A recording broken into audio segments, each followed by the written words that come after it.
Hello everybody, I've got a bit of news. I've got myself a new breastplate.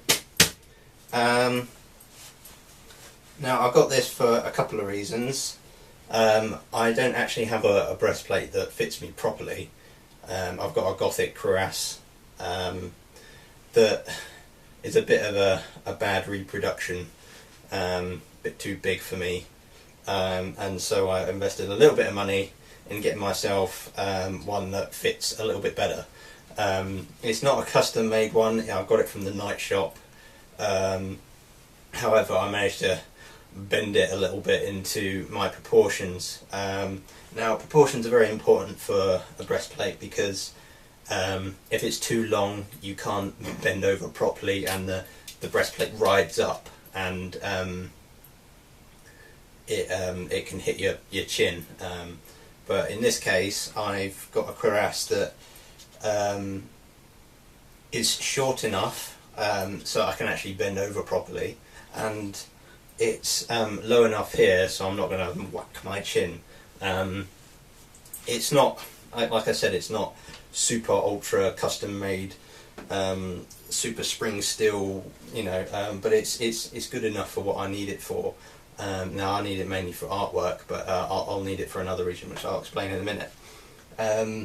So the good thing about this is that it's domed slightly. There are cuirasses that dome quite a little bit more than this. However, when I do my artwork I can actually exaggerate that in Photoshop when I paint it. So that's one thing, and it's easy to put on. There's no back plate. There's two cross straps and one strap at the bottom here. I can actually put this on myself, but I might need it takes a bit of time, but when I might need a hand by someone else to put it on if I was doing it somewhere else. However, my belly button is around here and my hips are around here, so it cuts off quite neatly and rests on my body quite well. So I can move very well in this. I can bend over properly. So I can do that, and it doesn't ride up at all. So it's quite a good size for me. And the arm movement, I can move my arms forward quite well, and it doesn't hinder my movement. And it's quite light, which is nice, and it fits my arming doublet quite well. So yeah, I've got that. I've got a list of things to say. So yeah, I joined HEMA Club. This one's in Aylesbury. It's the Historical Academy of Aylesbury, I think it's called. So I joined up because I moved. I moved house from Tring to Aylesbury. Not that far, but now I've got my own house with my partner. So yeah, I'm going to start doing HEMA. I've got myself a new. This is from the Knyght shop as well. This is the Red Dragon level 1 apparently. So I got that and I can use this. I don't have gloves yet, however, as I used to do cricket, what I did is got, I already had these. These are my kind of like demi gauntlets, which are like an hourglass shape from probably about the late 14th century, early 15th century. And I stuck my cricket gloves in them. I'd say the only disadvantage is that on the is this the right? This is the left hand.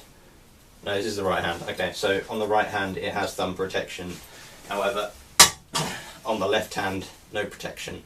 So I might need a left-handed glove, which someone might supply to me.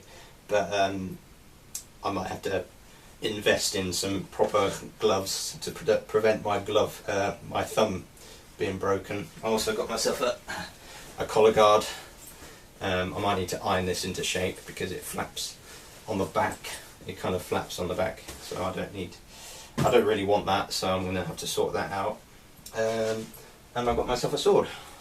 This is the arming sword. This is, I can't remember who makes these, but this is quite a standard kind of sparring HEMA sword. I thought that the grip was quite long, but I'm not sure how accurate this is in terms of weight or proportions, but I think it will do well. I've got myself a triangular heater shield, but I'm painting that with my McSweeney coat of arms, the historical McSweeney coat of arms. So what else have I got going on? So I moved house, and that's all sorted now, which is probably why I haven't released a lot of artwork recently, or a lot of videos. They will come eventually. I've released part 1. I think I've got like 4 or 5 other questions to go through, so there'll be more videos explaining on what I do as an artist and how I kind of get about certain things, like getting reference and things like that. I'm also doing Invictas document series called Moments. So I've produced quite, I think I'm on my 5th one at the moment. Great fun doing Invictas videos, and the history behind each episode is really interesting, so I recommend go and see them. I'm studying an effigy in the local place called Wadston. There's an effigy that dates to around 1350 or 1360. I went and visited the Waller's collection to get Tobias Capwell's opinion on what I'm doing so far, and that was fantastic, meeting the guy and getting his opinion on what I'm doing. He was really kind to, you know, spend 15 minutes kind of chatting about this effigy and speculating what kind of armour the Knight wore. Also got a really nice email from the Knight, Ian the Spina, who's the Knyght Errant, his channel, and he gave me his opinion, and I've also got the opinion from a Facebook group called I think it's 14th Century Armour. They helped a hell of a lot as well, so hopefully I'll get this effigy as accurate as possible from all this advice and critique of my artwork, so I want to get it as good as I possibly can.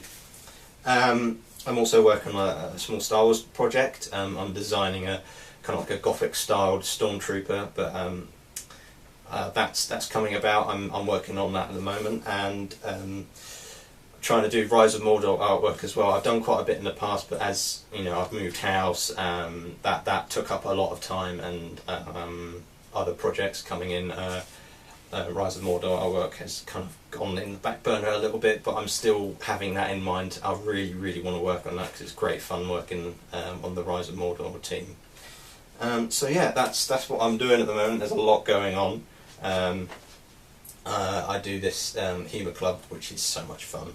I've only done a couple of sessions, but I'm hoping to, you know, learn how to sword fight properly. I'd love to do some polearm stuff eventually, but in the time being, I'm just trying to absorb as much information as possible, and hopefully this will reflect in my artwork and make my artwork a little bit more accurate in terms of fighting techniques and stuff like that. And I get like a nice one-to-one on what it feels like to actually be in a duel or a sword bind with someone else. You know, what kind of posture do you have, and those are the sort of things I'll be studying, and hopefully that'll help my artwork.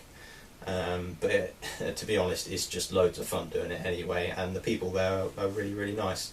So yeah, that's what I'm doing at the moment, and stay tuned because my videos will come eventually. So yeah, see you soon.